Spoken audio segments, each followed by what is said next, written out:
ಗಂಟ್ಲು ನೋವು ಪೂರ್ತಿ ಗಂಟ್ಲು ನೋವಾಗಿತ್ತಂತೆ. ಹಂಗಾಗಿ ಆ ಗಂಟ್ಲು ನೋವಿಂದ ಜ್ವರ ಬಂದುಬಿಟ್ಟಿದೆ ಸ್ಕೂಲಲ್ಲಿ. ಕರೆಂಟ್ ಬಿಲ್ಲು 2,000 ರೂಪಾಯಿ ಬಂದೈತೆ. ಅಪ್ಪ ನನಗೆ ಶಾಕ್ ಕೊಡ್ಬಿಡ್ತು. ನೋಡಿದ್ರೆ ಸ್ಕೂಲಿಂದ 3 ಗಂಟೆಗೆ ಫೋನ್ ಮಾಡಿದ್ದಾರೆ.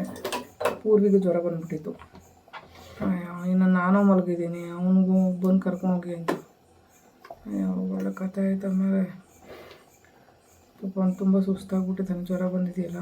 ಹಾಗಾಗಿ ಗೃಹಜ್ಯೋತಿದು ಆ್ಯಕ್ಚುಲಿ ನಾನು ಇಲ್ಲಿವರೆಗೂ ಈ ಮನೆಗೆ ಬಂದಾಗಿಂದ ಮಾಡಿಸೇ ಇರಲಿಲ್ಲ ಒಂದು.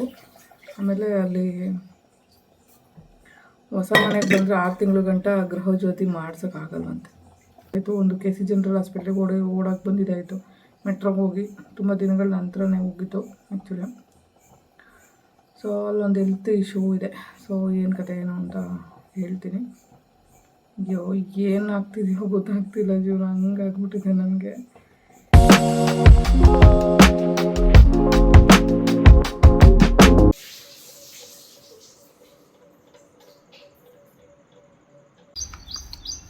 ಏಯ್ ಇಲ್ಲಿ ಅಡುಗೆ ಇಲ್ಲಿ ನೀನು ನೈಸ್ ಮಾಡ್ಬಿಟ್ರೆ ನಾನು ಗಾಡಿ ಒಳಗಡೆ ಕರ್ಕೊಂಡು ಹೋಗೋಕ್ಕಾಗಲ್ಲ. ಬಂದು ಕೂತ್ಕೊಂಡ್ಬಿಡ್ತಾನೆ ಇಲ್ಲಿ ನೈಸ್ ಹೊಡ್ಕೊಂಡು. ಬೇಡ, ಸುಮ್ಮನೆ ಇರು ನೀನು. ಕೂತ್ಕೊ ಸುಮ್ಮನೆ ಕೂತ್ಕೊ ಸುಮ್ಮನೆ. ನಂಗೆ ಕೆಲಸ ಐತೆ ಹೊರಗಡೆ. ಗಾಡಿ ಹಾಕೊಳಕ್ಕೆ ಬಂದರೆ ಸಾಕು, ಗೊತ್ತಾಗ್ಬಿಡ್ತದೆ. ಸುಮ್ಮನೆ ಇರೋ ನೀನು. ಬಂದು ಏನು ಮಾಡಬೇಕಲ್ಲಿ? ಬೇಡ ಸಾಕು ಸುಮ್ಮನೆ ಇರೋ. ಕುಂಡ ಒಳಗಡೆ ಹೋದ್ರೆ ಡೋರ್ ಹಾಕೊಂಬಿಡ ಹೇಳ್ತೀನಿ. ಹೋಗೋದಕ್ಕೆ ಬಿಡಲ್ಲ. ನಾನು ಈಚೆ ಬಂದು ಕಾಯ್ಕೊಂಡು ಕೂತಿರ್ತಾನೆ, ಗೇಟ್ ತೆಗಿಲಿ ಓಡೋಗ್ಬಿಡೋಣ ಅಂತ.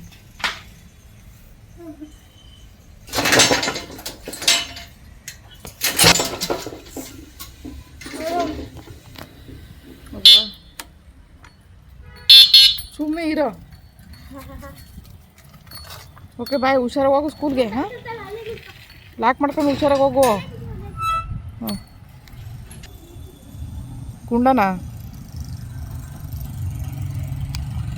ಗುಂಡ ಕೈ ಅಯ್ಯೋ ಅದೊಬ್ಬರು ಕಲ್ತಾನೆ ಹೋಗಿ ನೋಡ್ಕೊಳ್ಳಿ. ಬಂದ ಗುಂಡುರಾಜ್ ತೆಗಿತಾವನೆ. ಹೆಂಗಾರ ಮಾಡಿ ತೆಗಿಬೇಕಲ್ಲ ನಾನು ಅಂತ. ಆಗಲ್ಲ ಬಿಡು, ತೆಗಿಯೋಕ್ಕೆ ಬಿಡ್ಕೊತಾವನೆ.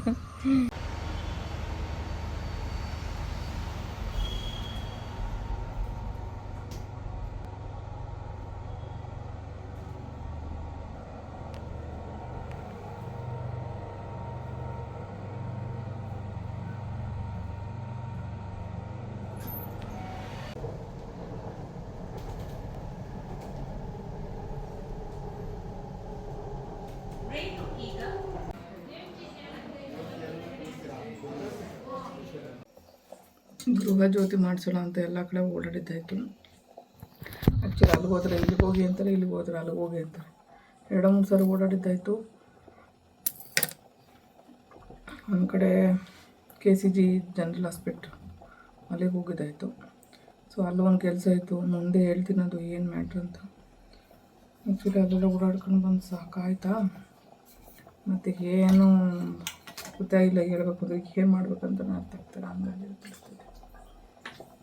ಸೊ ಗೃಹಜ್ಯೋತಿದು ಆ್ಯಕ್ಚುಲಿ ನಾನು ಇಲ್ಲಿವರೆಗೂ ಈ ಮನೆಗೆ ಬಂದಾಗಿಂದ ಮಾಡಿಸೇ ಇರಲಿಲ್ಲ ಒಂದು. ಆಮೇಲೆ ಅಲ್ಲಿ ಹೊಸ ಮನೆಗೆ ಬಂದರೆ 6 ತಿಂಗಳ ಗಂಟ ಗೃಹಜ್ಯೋತಿ ಮಾಡ್ಸೋಕ್ಕಾಗಲ್ವಂತೆ. ಗೃಹಲಕ್ಷ್ಮಿ ಅನ್ಕೊಂಬಿಟ್ಟಿದ್ದೀನಿ ನಾನು ಹೋಗ್ಬಿಟ್ಟು. ನನಗೆ ಗೊತ್ತೇ ಇಲ್ಲ ಆ್ಯಕ್ಚುಲಿ.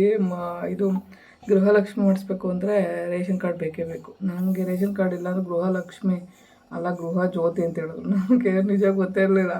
ಆಮೇಲೆ ಕರೆಂಟ್ ಬಿಲ್ ಫ್ರೀ ಅಂತ ಹೇಳ್ತಿದ್ದೀನಿ, ಗೃಹಜ್ಯೋತಿ ಅಂತಿದ್ದಾರೆ ಅವರು.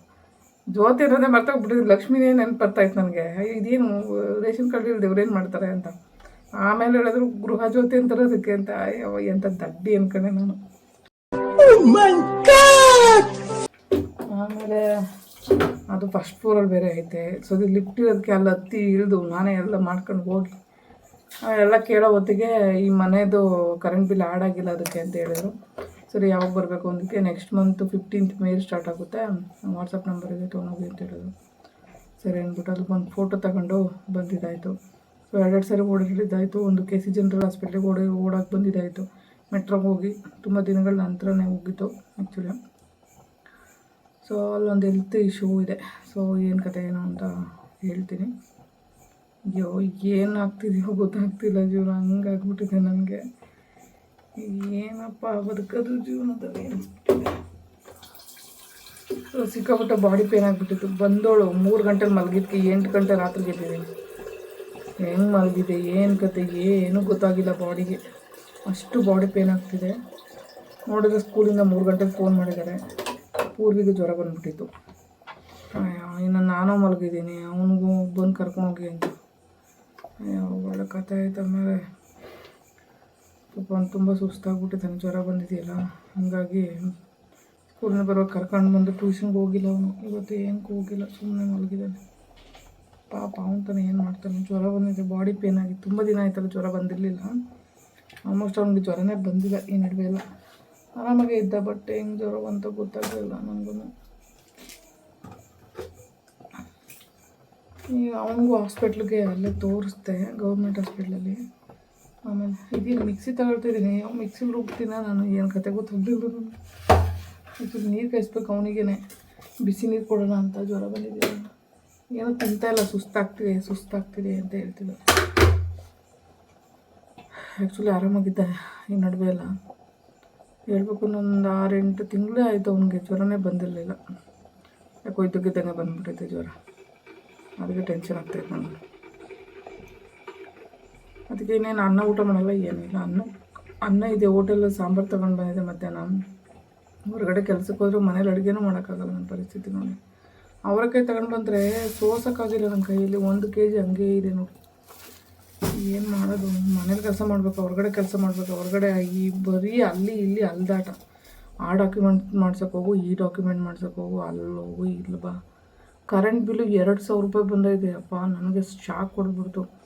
ಈ ಮನೆಗೆ ಬಂದು 4 ತಿಂಗಳಾಗಿರೋದು, ಆಗಲೇ 4-5 ಬಿಲ್ ಕಟ್ಟಿದ್ದೀನಿ, ಆದರೆ 2,000 ರೂಪಾಯಿ ಬಿಲ್ ಬಂದಿದೆ. ಏನೋ ಅರ್ಥನೇ ಆಗ್ತಿಲ್ಲ ನನಗೆ.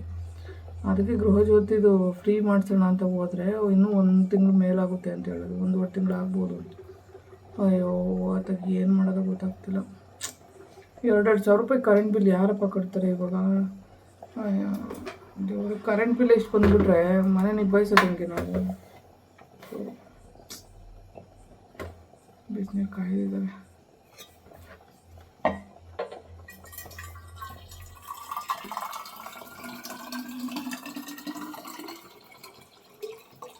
ಪೂರ್ವಿಗೆ ರವೆ ಗಂಜಿ ಮಾಡ್ಕೊಳ್ಳೋಣ ಅಂತೇಳಿ ರೆಡಿ ಮಾಡಿದ್ದೀನಿ. ಅವನೇನು ತಿಂತಾನೇ ಇಲ್ಲ. ಅದಕ್ಕೆ ಹೋಟೆಲ್ ತಂದಿರೋ ಸಾಂಬಾರು ಇತ್ತು, ಅದನ್ನೇ ಬಿಸಿ ಮಾಡಿದೆ. ರೈಸ್ ಸ್ವಲ್ಪ ಇತ್ತು, ರೈಸನ್ನು ತರಿಸಿಲ್ಲ, ನಾಳೆ ಆನ್ಲೈನಲ್ಲಿ ತರಿಸ್ಕೊಳ್ಳೋಣ ಸುಮ್ಮನೆ ಅದೇ. ಡಿಮಾರ್ಟಿಗೆ ಹೋದರೆ 1-2 ಖರ್ಚು ಜಾಸ್ತಿ ಬರುತ್ತೆ. ಮತ್ತು ಮನೆಗೆ ಬೇಕಾಗಿರೋ ಐಟಮ್ಸ್ ಎಲ್ಲ ತಗೋಬೇಕಾಗುತ್ತೆ. ಅದಕ್ಕೆ ಬರೀ ಅಕ್ಕಿ ಒಂದು ತಗೊಂಡ್ರಾಯ್ತು ಅಂದ್ಬಿಟ್ಟು ಆನ್ಲೈನಲ್ಲಿ ಬುಕ್ ಮಾಡಿದ್ರೆ ಮನೆ ಬಾಗಿಲಿಗೆ ತಂದು ಕೊಡ್ತಾರೆ. ಹೆಂಗೋ ತಗೊಬರೋ ಕಷ್ಟ ತಪ್ಪುತ್ತೆ ನನಗೆ. ಅದಕ್ಕೆ ನಾಳೆ ಆನ್ಲೈನಲ್ಲೇ ಬುಕ್ ಮಾಡ್ಕೊಬಿಡ್ತೀನಿ ಅಕ್ಕಿನ. ಇನ್ನು ಮಿಕ್ಕಿದ ಐಟಮ್ಸು ಸದ್ಯಕ್ಕೆ ಏನೂ ತೊಗೊಳಕ್ಕೆ ಹೋಗಲ್ಲ. ಅದು ಕಂಪ್ಲೀಟ್ಲಿ ಅಕ್ಕಿ ಖಾಲಿ ಆಗ್ಬಿಟ್ಟೈತೆ. ನಾಳೆಯಿಂದ ಅನ್ನ ಮಾಡೋಕ್ಕೂ ಕಷ್ಟ. ನೋಡೋಣ ಏನಾಗುತ್ತೋ ಆಗಲಿ ಅಷ್ಟೆ. ಆನ್ಲೈನಲ್ಲಿ ಬುಕ್ ಮಾಡ್ಕೊಬೇಕು. ನಾನು ಒಬ್ಬಳೇ ಇರೋದ್ರಿಂದ ಎಲ್ಲ ನಿಭಾಯಿಸೋದಕ್ಕೆ ತುಂಬ ಕಷ್ಟ ಆಗ್ತಿದೆ. ಇವನು ಬೇರೆ ಹುಷಾರಿಲ್ವಾ, ಸದ್ಯ ನಾಳೆ ರಜೆ ಇರೋದ್ರಿಂದ ಸರೋಯ್ತು ಒಂದು. ಇವನು ಸಡನ್ಲಿ ಹುಷಾರಿಲ್ಲ ಅಂದರೆ ಹೆಂಗಪ್ಪ ಮಾಡೋದು ಅನ್ನೋದೇ ಭಯ ಆಗುತ್ತೆ. ಏನು ತಡ್ಕೊಳ್ಳಲ್ಲ ಏನುಗಳು ಅಂತಾನೆ, ಏನೇನು ಕೈಯಲ್ಲಿ ಆಗಲ್ಲ ಅಂತಾನೆ. ಅಯ್ಯೋ ನಂಗೆ ಅದು ನೋಡೋಕ್ಕೆ ಆಗ್ತಲ್ಲ. ಒಂಥರ ಈ ಮಕ್ಳಿಗೆ ಹುಷಾರಿಲ್ಲ ಅಂದರೆ ನಮಗೆ ಹುಷಾರಿಲ್ಲದಿರೋ ಥರ ಫೀಲ್ ಆಗಿಬಿಡುತ್ತಲ್ಲ. ನನಗೆ ಮಾತ್ರ ಹಂಗಾಗುತ್ತಪ್ಪ, ಅದೇನಕ್ಕೋ ಗೊತ್ತಿಲ್ಲ. ನಾವು ಯಾರ್ದು ಹುಷಾರಿಲ್ದಂಗೆ ಕೊಡ್ತೀವಿ, ಮಕ್ಳುಗಳು ಹುಷಾರು ತಪ್ಪಿದ್ರೆ ಸಾಕು, ಏನು ಮಾಡೋಕ್ಕಾಗಲ್ಲ. ಒಂದು ಪ್ರಪಂಚನೇ ಮುಳುಗೋಗೋ ಥರ ಪರಿಸ್ಥಿತಿ ಬಂದ್ಬಿಡುತ್ತೆ. ತಾಯಿಗೆ ಮಕ್ಳಿಗೆ ಹುಷಾರಿಲ್ಲ, ಮಕ್ಳಿಗೇನೋ ಅನಾರೋಗ್ಯ ಅಂದರೆ ಅಂತ ಇದಾಗ್ಬಿಡುತ್ತೆ. ಸೊ ನಾಳೆ ರಜೆ ಇರೋದ್ರಿಂದ ಅವನು ಹುಷಾರಾಗಿ ರೆಡಿ ಮಾಡ್ಕೊಳ್ಬೇಕು. ಅವನ್ನ ಸ್ವಲ್ಪ ಮತ್ತು ಮಾತ್ರೆ ಎಲ್ಲ ಕೊಟ್ಟಿದ್ದಾರೆ. ಅವ್ರು ನಾನು ಸಬ್ಸ್ಕ್ರೈಬರ್ ಹೇಳಬೇಕು ಅಂದರೆ ಗೌರ್ಮೆಂಟ್ ಹಾಸ್ಪಿಟ್ಲಲ್ಲಿರೋದು. ಅದಕ್ಕೆ ಅವ್ರ ಹತ್ರ ತೋರಿಸಿದ್ದಾದ್ಮೇಲೆ ಒಂಚೂರು ಧೈರ್ಯ ಬಂತು. ಮಾತ್ರೆ ಕೊಟ್ಟಿದ್ದೆ. ಆಮೇಲೆ ಏನೋ ಗಂಟ್ಲು ನೋವು ಬಂದಿರೋದು, ಗಂಟ್ಲು ನೋವಿಂದನೇ ಅವ್ನಿಗೆ ಜ್ವರ ಬಂದಿರೋದು. ಏನು ತಿನ್ನೋ ಏನು ಕತೆನೋ ಹೊರಗಡೆ ಏನೋ ಗೊತ್ತಾಗಲ್ಲ. ಅಂದರೆ ಫ್ರೆಂಡ್ಸ್ ಏನೇನು ತಂದಿರ್ತಾವೋ ಏನೋ ಒಂದೊಂದು ಕಡೆ ಹೇಳೋಕ್ಕೆ ಬರೋಲ್ಲ. ನಾನು ಹೇಳಿದ ಬಾಕ್ಸ್ ಎಕ್ಸ್ಚೇಂಜ್ ಮಾಡಿಬಿಡ, ಏನೂ ಇದು ಬೇಡ ಅಂತ. ಮೊನ್ನೆ ಪಲಾವ್ನ ಕೊಟ್ಬಿಟ್ಟು ಅವ್ರಿಗೆ ಅವ್ರ ಕಡೆ ಯಾವುದೋ ಚಿತ್ರಾನ್ನ ಇತ್ತಂತ ಏನೇನು ತಿನ್ಕೊಂಡು ಬಂದಿದ್ದಾನೆ. ಹೇಳೋದು ಕೇಳಲ್ಲ ಈ ಮಕ್ಕಳುಗಳು. ಅದಕ್ಕೆ ಆಯಿತಾ ಇಲ್ಲ ಏನು ಗೊತ್ತಿಲ್ಲ, ಐಸ್ಕ್ರೀಮ್ ಕೊಡಿಸಿಲ್ಲ ನಾನು, ಇಲ್ಲ ಫ್ರಿಡ್ಜಿಂದ ಡೈರೆಕ್ಟಾಗಿ ತಿನ್ನೋದಕ್ಕೆ ಅಂತ ಐಟಮ್ಸ್ ಏನೂ ಇಡಲ್ಲ ಫ್ರಿಡ್ಜಲ್ಲಿ. ಮತ್ತು ಏನಕ್ಕೆ ಆಯಿತು ಅಂತ ನನಗೂ ಗೊತ್ತಿಲ್ಲ. ಮಾಮೂಲಿ ಅದಾಗುತ್ತೆ ಅಂತ ಅನಿಸುತ್ತೆ, ಅದು ನಂಗೆ ಗೊತ್ತಿಲ್ಲ. ಹಣ್ಣು ಹಂಪಲು ತಿನ್ನಲ್ಲ, ಆಳು ಮುಳ್ಳು ತಿನ್ನುತ್ತೆ. ಏನು ಮಾಡೋಣ. ಸೊ ಗೊತ್ತಿಲ್ಲ, ಗಂಟ್ಲು ನೋವು ಪೂರ್ತಿ ಗಂಟ್ಲು ನೋವಾಗಿತ್ತಂತೆ, ಹಂಗಾಗಿ ಆ ಗಂಟ್ಲು ನೋವಿಂದ ಜ್ವರ ಬಂದುಬಿಟ್ಟಿದೆ ಸ್ಕೂಲಲ್ಲಿ. ಸೊ ಇವತ್ತಿನ ದಿನ ಮುಗೀತು, ಹಂಗಾಗಿ ಸ್ಕೂಲು ಸಾಯಂಕಾಲಕ್ಕೆ ಕಳಿಸಿದ್ರು. ನಮ್ಮ ಥರ ಎಲ್ಲ ನೋವು ತಡ್ಕೊಳ್ಳೋ ಶಕ್ತಿ ಇಲ್ಲ ಮಕ್ಕಳಿಗೆ ಈಗಿನ ಕಾಲದವ್ರಿಗೆ. ಅದೇ ಒಂಥರ ಪೇನ್ ಆಗುತ್ತೆ ನಮಗೆ, ಏನು ಮಾಡೋದು. ಸೊ ಇವಾಗ ರವೆ ಗಂಜಿ ಮಾಡಿಕೊಟ್ಬಿಟ್ಟು ಅವನಿಗೆ ಸ್ವಲ್ಪ ಹೆಂಗೆ ಮಾಡೋದು, ಅವ್ನು ಹುಷಾರು ಮಾಡೋದು ಅದ್ರ ಬಗ್ಗೆ ಗಮನ ಹರಿಸ್ಬೇಕು. ನಾಳೆ ವಿಡಿಯೋ ಜೊತೆಗೆ ಸಿಗ್ತೀನಿ. ಸೊ ಇವತ್ತಿನ ವಿಡಿಯೋ ಇಷ್ಟೇ. ತುಂಬ ಸುಸ್ತಾಗಿ ನಾನು ಒಂದು ಕಡೆ ಮಲಗಿದ್ದೀನಿ, ಅವನು ಒಂದು ಕಡೆ ಮಲಗೋಣ. ಇವಾಗ ಅದಕ್ಕೆ ಮೈ ನೋವಿಗೆ ಚೆನ್ನಾಗಿ ಬಿಸಿ ನೀರು ಸ್ನಾನ ಮಾಡಿ ಆಮೇಲೆ ಬಂದೆ ನಾನು ಅಡುಗೆ ಮನೆಗೆ. ಏನಾರು ಮಾಡ್ತಿನ್ನೋಣ ಅಂತ ನೋಡಿದ್ರೆ ಅವನೇನು ತಿಂತಾಯಿಲ್ಲ, ಹಂಗಾಗಿ ನಾನು ಗಂಜಿ ಮಾಡಿಕೊಟ್ರೆ ಅವ್ನಿಗೇನಾದ್ರು ತಿನ್ನಿಸೇ ಮಾತ್ರ ಮುಗಿಸ್ಬೇಕು. ಯಾಕಂದ್ರೆ ಅವ್ನು ಹುಷಾರಾಗಬೇಕಲ್ಲ, ಮತ್ತು ಅವ್ನಿಗೆ ಹುಷಾರಿಲ್ಲ ಅನ್ನೋದು ನೋಡ್ಕೊಂಡಿರೋಕ್ಕಂತೂ ನನ್ನ ಕೈಲಾಗಲ್ಲಪ್ಪ. ನಾನ್ಯಾರ್ದು ಹುಷಾರಿಲ್ದಂಗೆ ಆಗ್ಬಿಡ್ತೀನಿ, ಅದಕ್ಕೆ ಭಯ ನನಗೆ. ಸೊ ಓಕೆ, ಬಾಯ್, ಗುಡ್ ನೈಟ್ ಎಲ್ರಿಗೂ.